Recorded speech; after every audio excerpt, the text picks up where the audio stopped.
That feeling of being stuck in your head, replaying conversations, it's a universal struggle.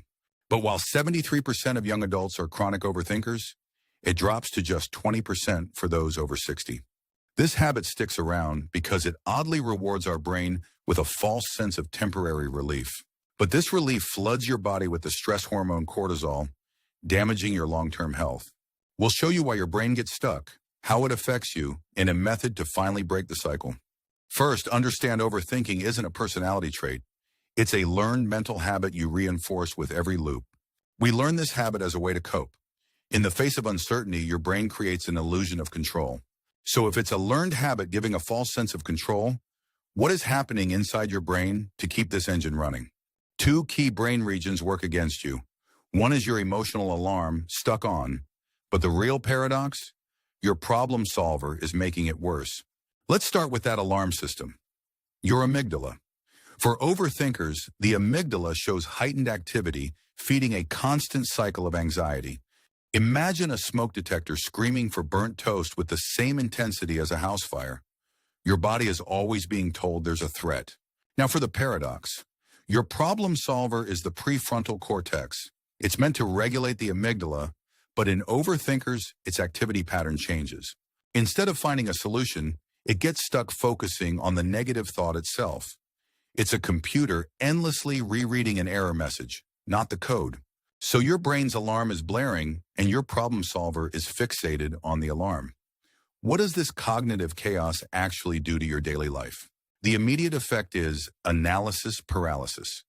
You get so lost weighing simple options that you end up making no decision at all. It even sabotages perfected skills. Athletes call it the yips, a sudden loss of ability when the conscious mind interferes with muscle memory. Constant second-guessing destroys your confidence, and it stifles creativity, trapping you with old ideas instead of letting new ones emerge. The damage is clear, but why do we stay stuck? Because we set two powerful psychological traps for ourselves. Trap number one is perfectionism. This isn't about high standards, it's about the fear of judgment, which fuels endless analysis to avoid any mistake. The second trap is a deeply held but false belief.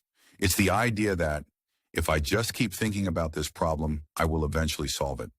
Studies show this belief is wrong. Worrying is not problem solving. It just validates the thought's importance and digs the mental groove even deeper.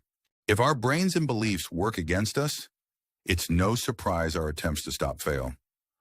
What is the single biggest mistake people make trying to escape? The biggest mistake is trying to fight your thoughts.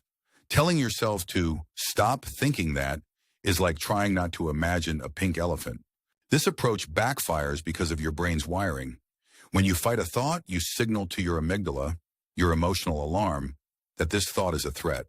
This reinforces the neural pathways you want to weaken and the false belief that the thought is vital. You are trying to put out the fire with gasoline. So if fighting our thoughts makes them stronger, what is the alternative? The answer isn't suppression, it's strategic redirection. This is a research-backed technique called worry postponement. It sounds deceptively simple, but it is incredibly effective at retraining your brain. You schedule a specific time each day, 15 minutes at 5 p.m. as your worry time. When a thought appears outside that window, you don't fight it. You acknowledge it and tell yourself, interesting thought. I'll deal with that at 5 p.m. This isn't avoidance, it's containment. This one strategy addresses the whole problem.